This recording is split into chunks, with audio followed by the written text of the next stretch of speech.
Au nom du Père et du Fils et du Saint-Esprit, ainsi soit-il. Les aveugles voient, les boiteux marchent, les lépreux sont guéris, les sourds entendent, les morts ressuscitent. Voilà la réponse de notre Seigneur aux disciples de Saint Jean-Baptiste pour attester sa messianité et sa divinité. L'argument principal que donne notre Seigneur pour nous prouver qu'il est le Messie, ce sont les miracles qu'il a accomplis. Ils sont en même temps la réalisation d'une prophétie d'Isaïe.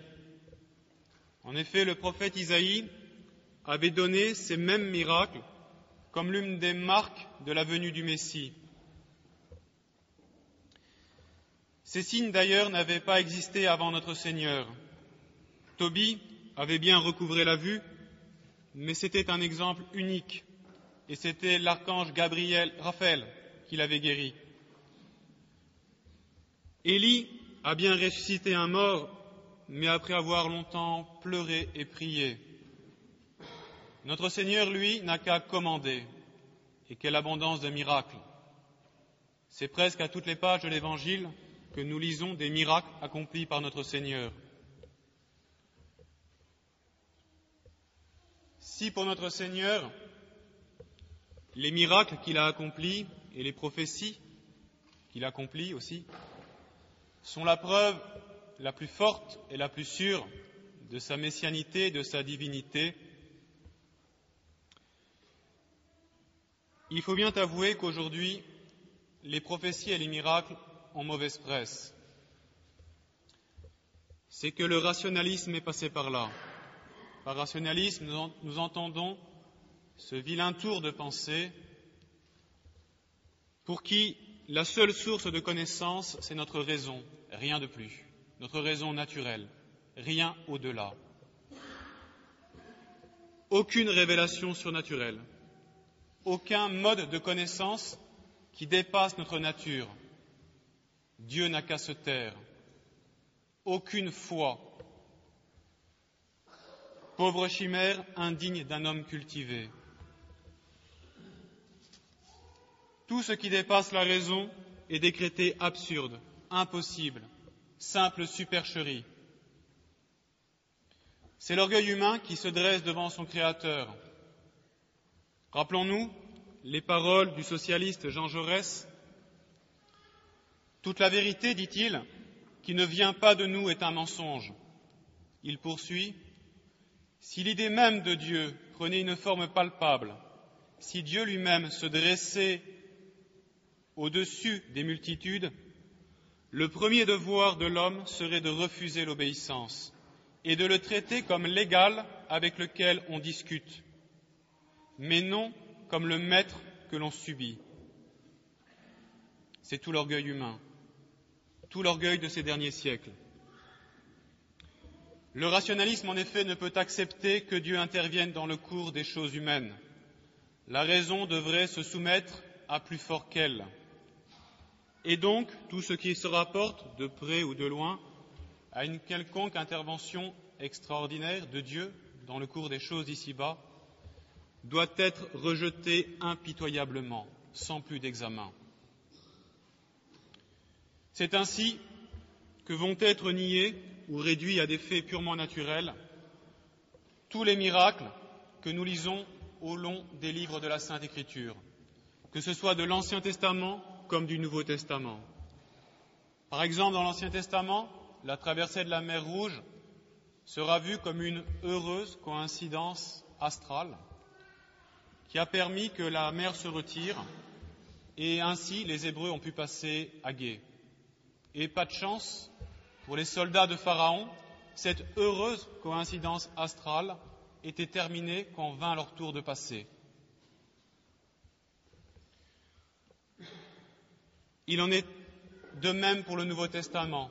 Arrêtons-nous à deux exemples, la multiplication des pains et les résurrections qu'a opéré notre Seigneur. Pour les deux résurrections des pains, c'est tout simplement notre Seigneur qui a mis à l'aise ses convives. Ils avaient apporté de quoi manger, mais ils n'osaient pas sortir cette nourriture. il a enlevé leur fausse honte. Voilà le miracle. Pour les résurrections, le fils de la veuve de Naïm, la fille de Jaïr ou Lazare, notre Seigneur n'a fait que les sortir d'un sommeil un peu profond, d'un coma, qui n'avait que les apparences de la mort, rien de plus. Toute trace de surnaturel a été implacablement supprimée. Et, après un tel coup de sabre, vous comprenez qu'il ne reste plus rien de notre sainte religion. Si tous les miracles que contiennent la Sainte Écriture et l'histoire de l'Église sont expurgés, l'une et l'autre deviennent parfaitement incompréhensibles. Et du coup, c'est tout l'édifice de la foi surnaturelle qui s'écroule. Les dogmes n'y résistent pas. De fait, le miracle et la prophétie ont pour rôle de donner à la révélation surnaturelle ses entrées dans la raison et sa place dans l'histoire. Les âmes ont besoin d'être préparées à la foi surnaturelle par ces motifs, foi sans laquelle il n'y a pas de salut à espérer. Bien sûr, ce n'est pas le miracle ou la prophétie qui vont donner par eux-mêmes la foi. Émile Zola a bien assisté à un miracle à Lourdes, il l'a vu de ses yeux, mais il ne s'est pas converti. La foi est avant tout un don de Dieu auquel nous devons coopérer. Dieu ne nous violente pas. Et la foi est une adhésion de notre intelligence à la vérité révélée à cause de l'autorité de Dieu. Adhésion de notre intelligence à la vérité révélée à cause de l'autorité de Dieu. Le miracle, lui, par contre, et la prophétie, entourent la foi de l'extérieur. Et c'est le miracle et la prophétie, principalement, qui vont faire que la foi est crédible, que croire n'est pas un saut dans l'absurde. Dieu donne des marques de crédibilité. Il est raisonnable de croire. Il n'est pas absurde de croire. Les miracles et les prophéties, en effet, ne peuvent venir que de la toute-puissance de Dieu et de sa science infinie. Par là même, ils attestent l'intervention personnelle de Dieu et ils nous confirment la véracité de son enseignement. Et si ces moyens sont assurément merveilleux et adorables, car exclusivement divins, ils sont aussi en même temps extrêmement, éminemment populaires. Tous, jusqu'aux plus petits, aux plus faibles, peuvent très facilement reconnaître que seul le Tout-Puissant est capable de les opérer. C'est là l'histoire de tant et de tant de conversions.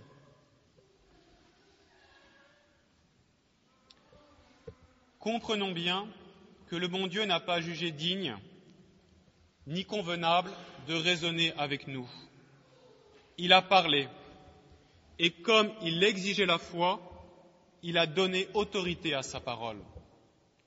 Comment ? Non pas en homme, mais en Dieu, par les œuvres de sa toute-puissance, par le déploiement de sa toute-puissance. Et la foi a été fondée non pas sur la sagesse de l'homme, mais sur la force de Dieu. Non seulement le Christ a fait des miracles, mais il a fondé la foi sur les miracles. Et il a mis dans l'Église, jusqu'à la fin des temps, la vertu des miracles.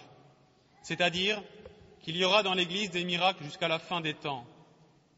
Pour s'en convaincre, il n'y a qu'à s'intéresser d'un peu près à toute l'histoire de Lourdes.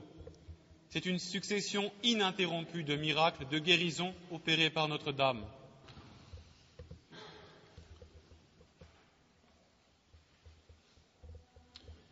Une autre attitude, plus sournoise, consiste à ne pas attaquer frontalement la possibilité du miracle, à nier d'un bloc que Dieu puisse faire des miracles. Elle consiste à reléguer au dernier rang l'importance du miracle dans les motifs de la foi.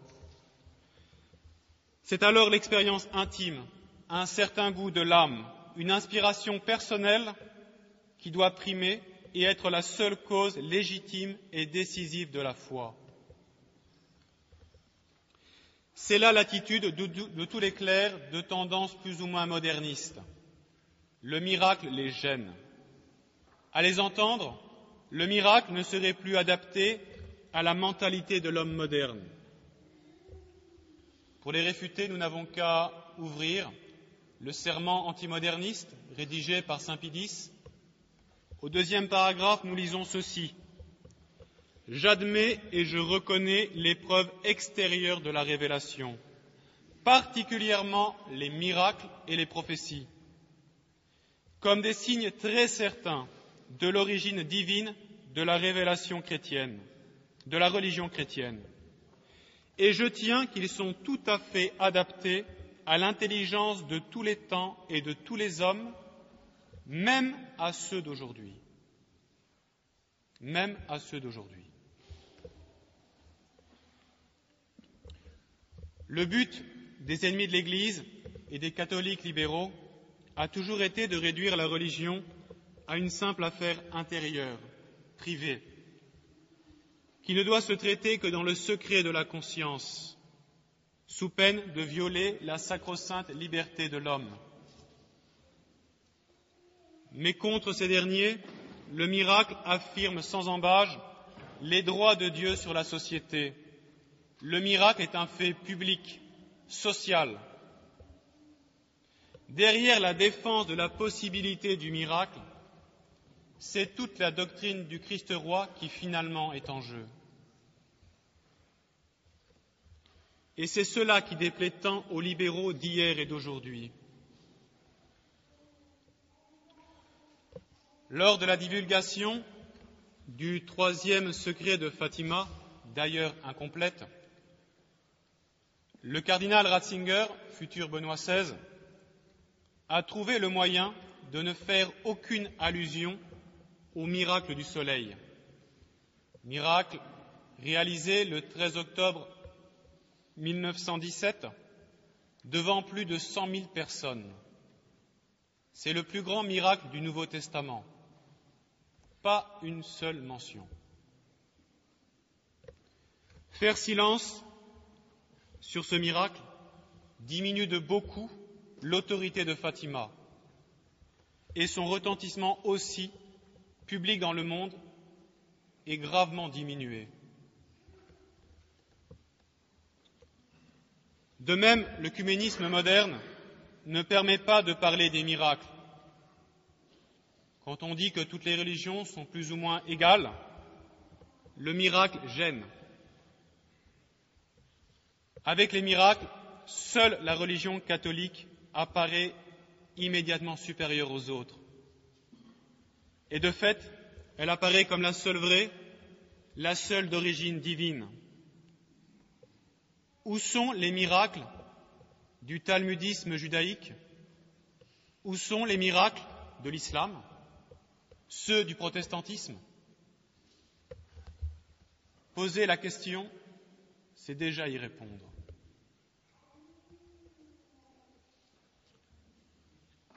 De ces considérations, quelles résolutions personnelles prendrons-nous? Essentiellement, une plus grande générosité dans le service de Dieu. Si notre sainte religion est si assurée que Dieu n'hésite pas à faire parler sa toute-puissance pour nous confirmer ses dires, que ne sommes-nous plus généreux à le servir, à obéir à ses commandements, à faire ce qu'il nous a dit?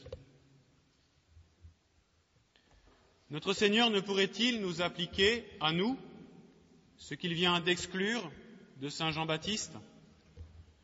Ne serions-nous pas des roseaux, creux à l'intérieur, sans vie intérieure, vie de prière languissante, peu ou pas de lecture spirituelle? Ne serions-nous pas des ombres, ou des fantômes de catholiques qui, une fois la messe du dimanche passée, se traînent difficilement dans leur vie chrétienne? Ne serions-nous pas aussi, comme le roseau, plus ou moins ballottés par le vent des opinions mondaines, un peu à la remorque des maximes et des modes de ce monde que notre Seigneur a maudit? Quelle musique écoutons-nous? Quels sont nos loisirs? Le monde n'a-t-il pas des entrées larges dans nos foyers par le film qui déverse à plein torrent l'esprit de ce monde perverti, un peu comme ferait un camion à ordures qui viendrait vider ses immondices en plein milieu du salon? Par l'ordinateur, le téléphone aussi, qui, loin d'être de simples moyens dont on se sert, sont des maîtres dont on est l'esclave et dont on ne sait plus se passer.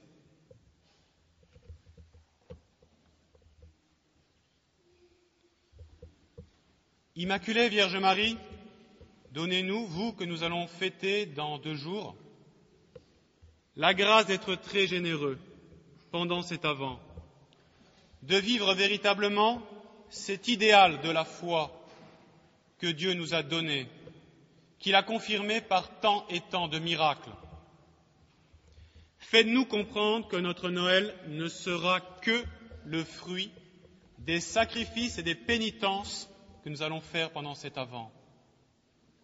Faites-nous surtout pénétrer bien profond, au fond du cœur, ces paroles que vous avez dites à Lourdes.